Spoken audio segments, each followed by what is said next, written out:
A e dini se një pjesë e madhe e sëmundjeve të njeriut vinë si pasojë e problemeve nervore? Po.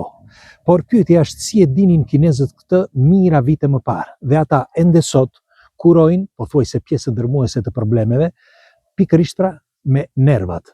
E njihni agopunturën, pra atë si quhet atë trajtimin me gjilpëra, njihni probleme të tjera të shumta që kinezët këto i shërojnë nëpërmjet disa metodave shumë të lashta. Dhe unë do t'ju tregoj një fakt të çuditshëm që më ka ndodhur personalisht vite më parë.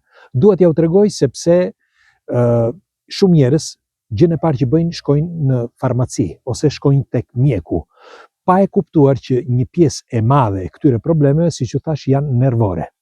Dhe dua që ta diskutoj me ju sepse padyshim shumë prej jush kanë, bile shqiptarët e kanë shumë të theksuar, për shembull edhe nëna ime ka probleme të mëdha dhe kryesisht janë nervat. Në fakt ajo një pjesë prej këtyre problemeve i ka kaluar, le të themi, pikërisht duke përdorur disa metoda që në thelb janë metoda kineze, shumë të lashta.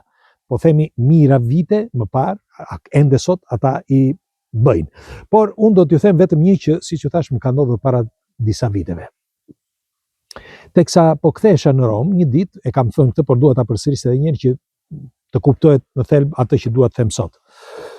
Para disa viteve, teksa kthehesha në Rom, një shoku im, Armando, ishte me nënën e tij në periferi të Romës dhe ishin për drek aty.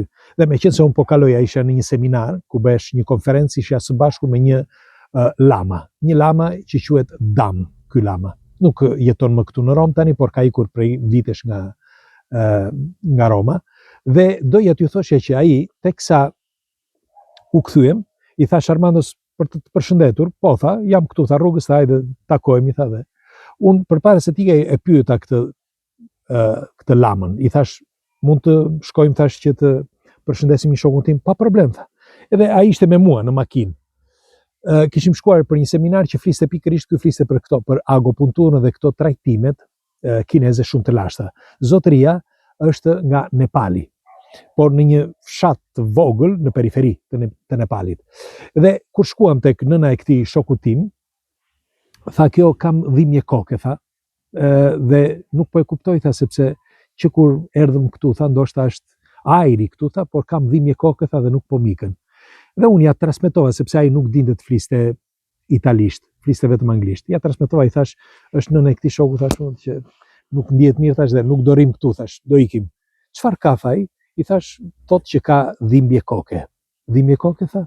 Mund të bëj një diçka, tha? Po, sepse ishte shumë i qetë dhe mënyrën e të folurit. Dakor, i thash. Dhe e pyeta shokun tim, Armandon, i thash, mund të bëj diçka? Po, tha. Dhe e mori, shkoj tek zonja, po e lë këtu tani çantën, sepse dua që t'ja u tregoj, dhe i thotë nënës Armandos, mundem, thotë, që të shikoj pak, thotë, dorën, dhe i kapi dorën këtu. E mori dorën e saj dhe këtu, në këtë zonë, i bëri një masazh. Ja, kaq. Masazhin që e bëri, kapi dorën këtu, me dorën tjetër, dhe e shtrëngonte kështu. Nga një anë, pra gishti madh këtu dhe gishtat e tjerë këtu. Dhe kështu. Këtë e bëri vetëm për 1 minutë. Jo për shumë, 1 minutë, vetëm kështu. E la një dhe pastaj e bëri sërish, se tha është pak e ngurtë këtu, tha, do të thotë që ka disa probleme, tha, nervore. Ai nuk e dinte, por nëna e shokut tim kishte probleme të mëdha nervore, që më vonë pastaj e bllokoi totalisht edhe trupin. Dhe çudia e kësaj historie është që pas nuk zgjati shumë, as 2 minutash, ai përpara se të zgjasin këto 2 minuta, i tha, më tha mua, i thuaj zonjës, tha, që do ndjej, tha, një dhimbje, tha, këtu. Pra dhimbje koke, tha, këtu, tha, dhe por tha çdo gjë do i kaloj pastaj.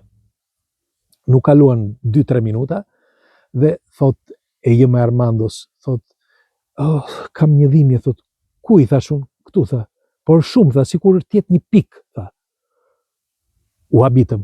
Unë ja thash Armandos, po Armando nuk ja përcolli në nësë ti, sepse nuk dinte italisht, por megjithatë nuk e dinte se çfarë po bënim. Dhe çudia e kësaj historie është që pas 3 minutash, nëna e Armandos nuk i dinte më koka, pra ishte komplet e lirë nga dhimbja e kokës.